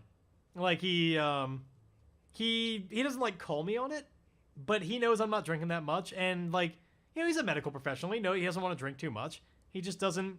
That's not his vice. He's not so easy to like trick into drinking more than he should. And he can just hold his liquor pretty well. Like I thought maybe he'd be a little bit more easy to topple over, but like even with his drinking, he's just like, he's holding it together. Now, it doesn't mean he won't talk. I just didn't secure an advantage on this. Now, I do need to pay the price, though. I can't just fail. Like, I pay the price. I think I need to... I'm going to roll the Oracle on this. I have an idea of what this might look like, but I want to see if this leads me somewhere more interesting. And if it doesn't, I'll just go with the idea I have. Even though that's technically the rules say, just if you have an idea, go with that. But I want to see. We have a random pay the price table here. And I'm going to roll a D100 and see what comes up. Because I think he needs something like, he's going to call me on it. And like, even though I said he's not going to call me on it, I changed my mind. He's probably going to call me on it, and like, something's going to happen as a result. Let's see. Okay, so I rolled a 2 on there. I could use some more of these in other rolls, so I could get more weak hits. So I roll a 2, which is roll again and apply that result, but make it worse. Oh, of course. Of course, I roll a 2 when a 2 is gonna fuck me over worse. If you roll this result again, think of something dreadful that changes the course of your quest. Okay. So, yeah. So I need to roll again and do a worse version of whatever I get. Great. Just what I wanted. Let's roll that D100 again. So I get a 37. Now 37 is... Okay, that was not all that helpful. However, I've got an idea how this will apply. So, the current situation worsens. Yeah, you're telling me it worsens. So, I think one way or another, like, Coyote sets out to trick the dentist, right? Sets out to trick Chops. I think the trickster gets tricked. He loses track of how much, like, he has that first little bit of whiskey to dull the pain, and maybe, like, he drinks a little bit too much because it's fucking hurting. And so he doesn't have his sense about him as much, and he's the one who winds up just doing more of the drinking. He sets out to not do it, but, like, he screws up, and then it kind of snowballs. But once he screws up his own drinking game that he was trying to swindle, because maybe the dentist knows and, like, changed it back and, like, is a little too fast for him. Which is probably why they're going to forge a bond later. Like, it's kind of a game recognized game kind of thing. Like, this Chops is probably, like, maybe he's run a con or two in his day. And, like, he was able to, exactly, he loosens his own tongue. So, like, Chops manages to outwit him at this and get him to do more of the drinking. So Chops remains sober while Coyote gets himself a little bit too liquored up. And then he's going to be willing to do some more talking. So I'm going to use an oracle here. Because I want to... I'm gonna roll a character goal here to establish a little bit more backstory for Coyote. I think he's gonna divulge some kind of a secret. Secret of his own that he probably shouldn't. Exactly. I mean, we've clearly established that Chops is he's not exactly a white hat here. But yeah, maybe he's done some cons and stuff in the past. So I'm gonna roll this secret goal or character goal and see if we can use that to inform a little bit about like some Coyote Devereaux backstory that some kind of a secret that if this doesn't work, there's another one in here, the plot twist one. I might try that. But let's try character goal to see if that can inform a little bit. Because this might also help us establish a bond with a community or something. Avenge a wrong.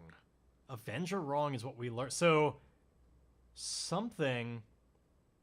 Now, because of the reason I was using this, we can do this a couple of ways. It could be that Coyote is trying to avenge somebody who wronged him. That's the most obvious interpretation of this. It's a character goal to avenge a wrong. We could also interpret this because it's not literally supposed to be his goal. We're just using this to inspire something. Coyote might have wronged somebody, and somebody else is out there trying to avenge it.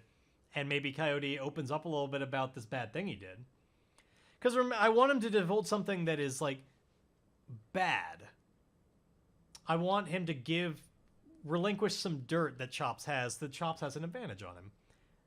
And, so, yeah, I think Coyote did something wrong. And, I'm going to roll one more Oracle on this. I'm going to roll the Settlement Trouble. Because, I think he might have dicked over a community or something. I mean, he's always doing that with his swindling, but I want something more specific. Sickness run amok. That definitely makes sense. So we know that he sells shoddy merchandise and all of these elixirs. We already established last session that whatever he sold got all of the gang sick. So I think they're like talking about that, and like, of course this makes perfect sense. So they're talking about how the gang is weak right now because he got all of them sick, and because he gets drunk, that opens him up to talking about some previous times in the past that it's not the first time it's happened. And I think he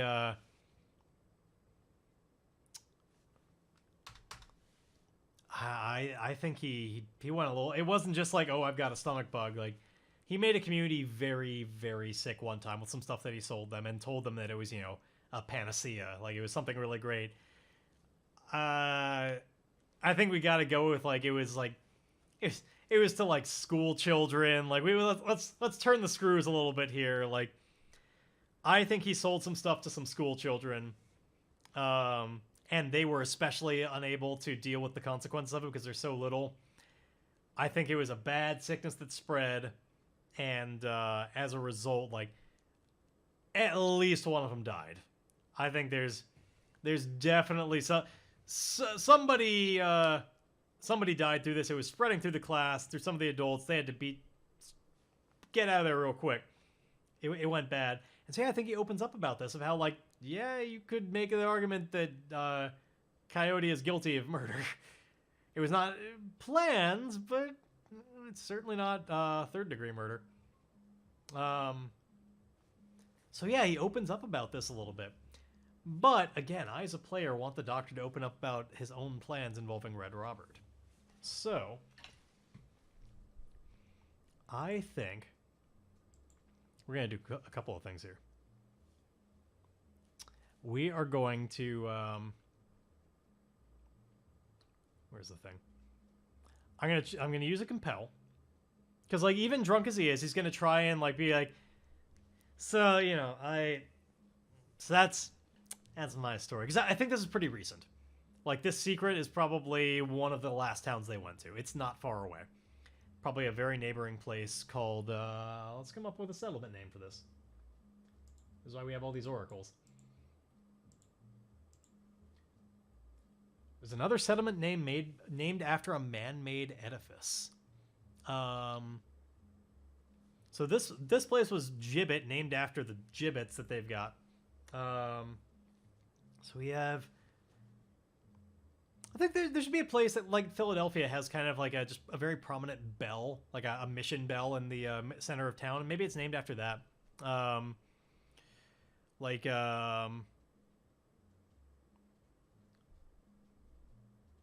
It could be like Copper's Ring. Yeah, Copper's Ring. Like, they've got this copper bell in the middle of town. Yeah. Copper's Ring is the name of another settlement nearby. Nearby, where Coyote poisoned a bunch of school children. A bunch of school children. Have I mentioned how this guy is totally a complete and utter hero? He's the guy we're all rooting for, right? We want him to do so well in this world, so we want him to get out of this hot water so he can go on to poison more school children. So yeah, Copper's Ring. It's nearby. And he says, you know, so that's my story. I told you all about it. But come on, you gotta give the devil his due. What's your deal? What have you done? What's the worst? Do you have any? What are your regrets? Basically, he keeps prodding at him. It's like, come on. He's trying to get him to open up, and I, as a player, want him to fucking talk about his secret. So he's trying to compel him to open up and divulge some dark secrets, so that they can be on even footing. And we're gonna see if it works. He doesn't get his trickster. He's not tricking him into it. He failed in any attempt to do that. He's just using a compel with heart. He's trying to charm, pacify, barter, or convince. He's certainly not threatening him or lying or anything like that. So we get to roll a plus heart with no bonuses on this. And hopefully this works. Please, I as a player want this so badly. Yes! It's a strong hit! Oh, finally. Gods be good, it finally happened. We have a strong hit. He's going to open up. We have the reason for this to work out. So, on a strong hit, they'll do what you want or share what they know. Take +1 momentum. Great. We finally build this up to... Oops, wrong thing. He's going to open up about how he's kind of a bad man too. Because nobody's clean in this world so far. Get a +1 momentum. If you use this exchange to gather information, make that move now and add +1. Yeah, technically I'm doing that. I'm gathering information about, you know, what he did in the past, like what is his plans against Red Robert. sort of. I don't know if this like, I feel like I kind of, through the compel, almost already have this. I don't know if I feel like it's double jeopardy to make me roll for this as a gather information. In a sense. Let me just look at the phrasing on this. When you search an area, ask questions or conduct... Yeah. I think if it were about somebody else, maybe this would be gather information, but, like, I just said, like, open up, tell me about it. I don't think this requires another move. Because it's not something specifically for my quest. If it were, totally, make the move. Yeah, I murdered a cart full of old ladies with I just see, like, they're all just sitting there, just, like, patiently waiting as he just, like, bad dentists, all of them. But anyway, so he opens up, and he tells us what we already know. He's like, well, I don't have anything quite as bad as what you said. Not yet, anyway. My hands are not completely clean, and we of course see like the rack focus to his utterly filthy and blood-covered hands as he's like drumming on his arm like this. And I have some irons in the fire. You know this Red Robert? I made a decision to help you today because the two of us are not on the best of terms. Oh yeah, really? What do you do to you? Because I mean, you know, join the club. It's not something that he has done to me yet. It is preemptive. You could say that what he has done to me is he has married a woman that I fancy. And I'm a man who likes to take matters into his own hands. When I want something, Coyote, I secure it. And I want her. And he is in my way. Do you see where I'm going with this? And Coyote nods. I don't think he does because I think he's too drunk, but he's nodding a little bit anyway, and he's like, I think so. But just to be certain. And like, he knows that like this is a little bit, he like looks around and he's like, there's nobody here but us. Come on. And this one, I am going to make him do a gather information on. I've changed my mind.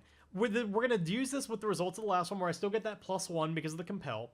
But because this is the real dirt. He gave like the broad strokes, but if Coyote wants the specifics, like I'm going to kill somebody and frame Red Robert for murder. It's a mirror to bad grandpa. I haven't seen it, but quite possibly. So if he wants the real dirt, he's going to have to make this gather information. Now we have the +1 from before, which is a good thing because you have to roll wits to do this, and my wits are terrible. That's okay. Got an idea moving forward. And I'm okay with this, just him not getting the specifics. I hope he does, though. So we're going to roll our wits. We've got high momentum, so at least I've got that in my boat. And I've got a +1 from the last roll, because that's what it told us to do. Let's see what happens. Okay. Now we have a weak hit, and I could turn that into a strong hit. Finally, I'm starting to get some success. My momentum is such that, here's the way momentum works. Because +7 is higher than 6, it's higher than both dice, I could burn my momentum, bring it all the way back down to where it resets, which as you can see is +2. I just hope you can see that, yeah. So +2.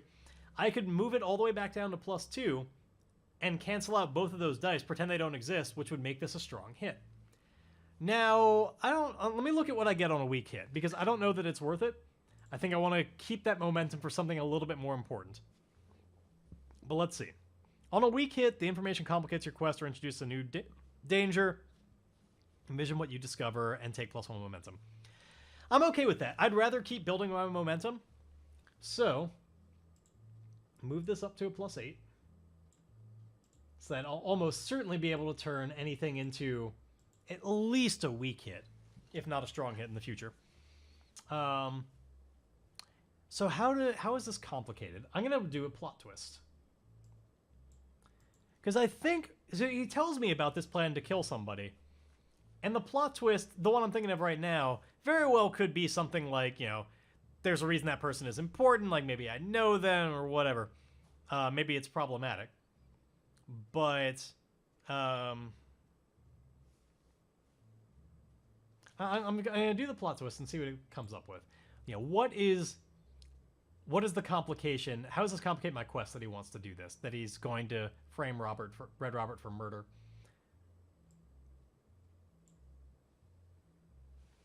The true enemy is revealed.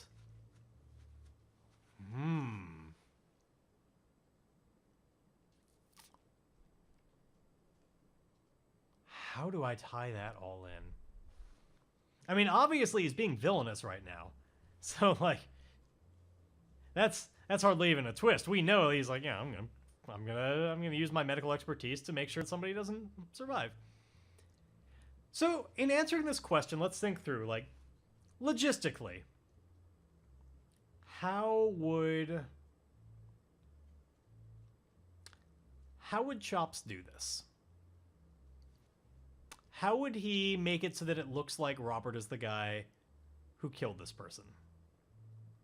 Is it just about, like, where he places the body when it's all done? Because the way I see it, he probably, like, maybe he has some way to sedate this person who's coming in for dentistry. And I think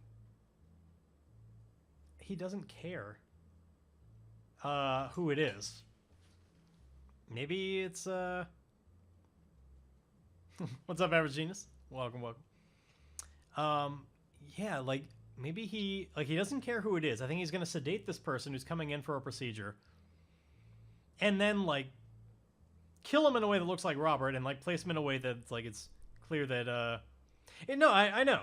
So, like, I think he's gonna open him up, like, he's gonna make sure that he dies in the procedure, and in such a way that it looks like he was, savaged by Robert, and then probably leave the body in a place, and then, give a hot tip to somebody who matters. But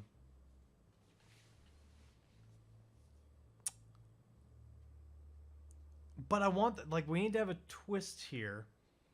And I think it could be, like, the person he's playing, like, maybe he knows who's coming in next. And, I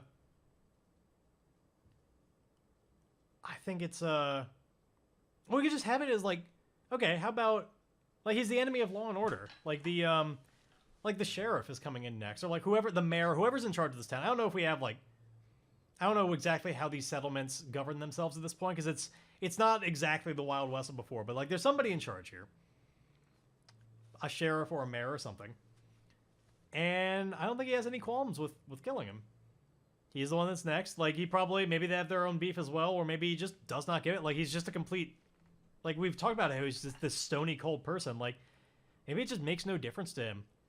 Like, he doesn't have any beef with the sheriff, but yeah, I kind of like that. So Chops, like, he doesn't have any problem with the sheriff, but he's gonna kill him because he's going to use the sheriff as a tool. And I don't know that he's even great at feeling, like,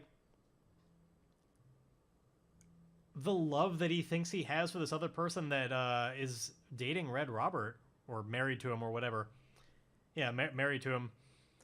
He may not even have, like, what we would legitimately call love so much as, like, he developed an infatuation, and Robert is an impediment to that. Yeah, like, Chops is definitely very problematic.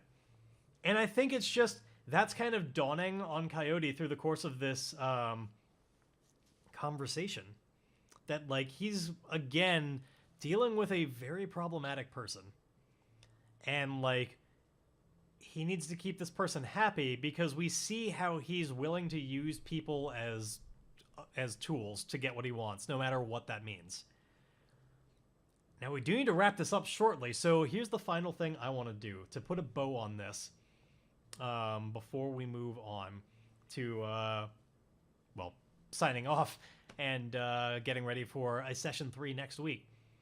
I think, drunk as Coyote is, all of this dawns on him, and yet, I think he is drunk enough that he is going to swear a new iron vow. He is going to swear a vow to Chops that he is going to help him do this murder framing. I do. I know. I put on my Western garb. As you can tell, I changed from earlier today. So yes, we're going to our final thing of the game. We're going to swear an iron vow. He grabs something from around here. I don't know. One of the tools that the dentist has just made of raw iron. Like his like ice pick or something. It's just an iron pick, and he grabs this and he holds it up and like kind of jokingly, but again, we as an audience know like just how binding it is to do this. Because last time it was established, Coyote doesn't really treat this stuff all that seriously, but like he's kind of starting to. But he's drunk and it's all a joke. But he swears on iron that he will help Chops pull off this murder and frame Red Robert for it. Because he doesn't like Red. He's pissed at him. So, let's roll plus heart and see what happens. Swear a new vow. So we don't have a modifier on this, but... There we go. Strong hit. Perfect. I'm finally starting to accomplish things. So on a strong hit, you are emboldened and it is clear what you must do next. So I take +2 momentum. My momentum maxes out. Because in this drunken moment, we're smiling to each other. I know what to do. We know what to do next. And, so yeah, our last thing before we do that. A couple of things. One, I need to swear this new vow. And write it out. So, he has a vow to help... I want this to be my red vow as usual. And a little bit smaller, I think. Whatever. Help Chops frame Red Robert for murder. And let's make that a little bit smaller there. Yeah.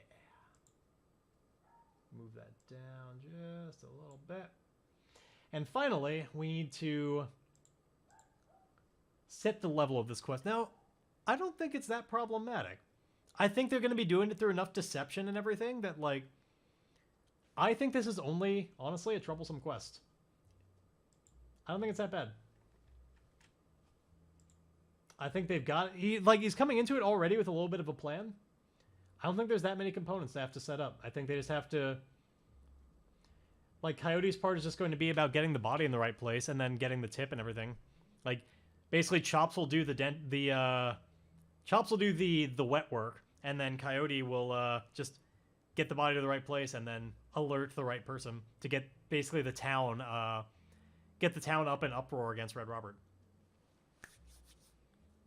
So it's a troublesome quest. We haven't reached a milestone on it or anything yet, but we've now started this one. So the last thing, as mentioned, I just want to establish we're in Bolden. We know what our next step is in it. So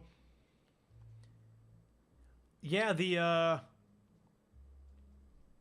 think the first step, as they talk about it, is just that they're going to Coyote is going to help talk to the sheriff or whoever this is to bring it back to his mind. Maybe the sheriff's been putting it off. He's got this work he needs done, like a molar extracted or wisdom teeth, something like that.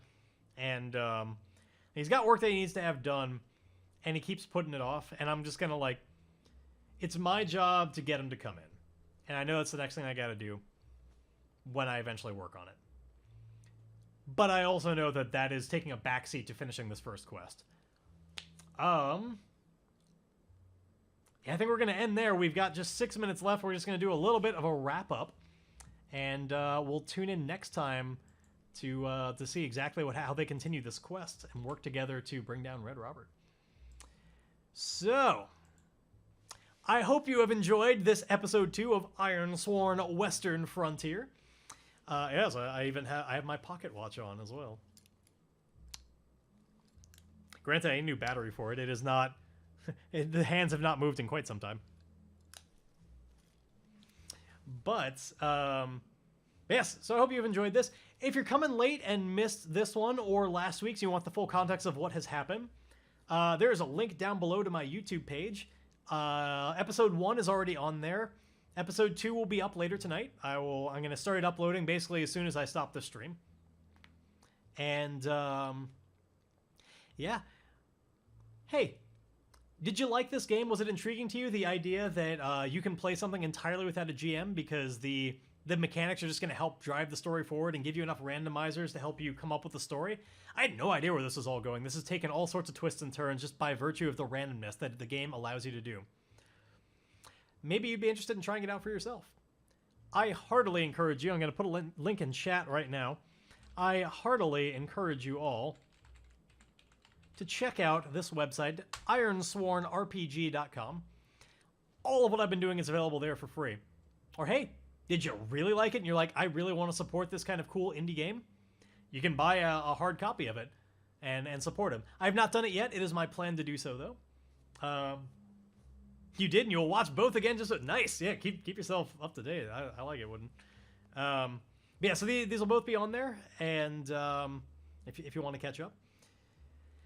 Otherwise, it has been a very fun night. I'm continuing to really enjoy this process, and going to continue to as every Saturday night, 8 p.m. to 10 p.m. Pacific time. And yeah, if you play a game of your own, I'm totally I would love to hear more about it. Tweet at me or join my Discord. Tell me all about the games that you're doing, the characters that you've got. It just, by the way, it does not have to be played as a solo RPG. There are rules for groups or groups big and small. It just can be played as a solo, and that's very intriguing to me. Little warning on the first episode if you haven't seen it. I spend a long time talking about rules, so if you want to get into the meat of it, that comes like 45 minutes into the episode. So like, fair warning, it may take a while. If you just want to jump right into it, you may want to skip ahead. You may lose a little bit of the context of some of the stuff we talk about up until that point, because I kind of like tease out a little bit about the character. But yeah, the game doesn't start for like 45 minutes. But otherwise, I will see you all next week for more Ironsworn, or if you want to see some of the other stuff I'm doing, obviously, Sunday night, tomorrow night, 5 to 9 p.m. Pacific time, we have got the classic cello request stream. If this is the first time you're seeing me, you may not be aware that I'm primarily a music streamer. Well, hard to say primarily anymore, but I am a music streamer. I take cello requests for 4 hours on this same channel for 5 to 9 p.m. Pacific time, and then we'll be playing some games after that. And then Monday, Wednesday, Friday, I've also got some gaming streams 2 to 4 p.m. Pacific time, where we just do all sorts of stuff. But anyway, I hope you all have some good nights and good rest of your weekends. And yeah, check into Ironsworn. Play it. Tell Sean Tompkins is on Twitter. He's been liking all of my posts about Ironsworn because one would imagine he's been enjoying the idea that any example of play is benefiting his product. I should mention it is not by nature a Western game. If that's not your genre, this is a mod. I'm kind of leaning it in that direction, but it's actually meant to be a little bit more kind of like low fantasy Viking kind of stuff. Is more the setting it has in mind. But anyway, yeah, check into it. Tell me about your games. And if nothing else, join me next week and help me continue this story. And, yeah. Bye, everybody.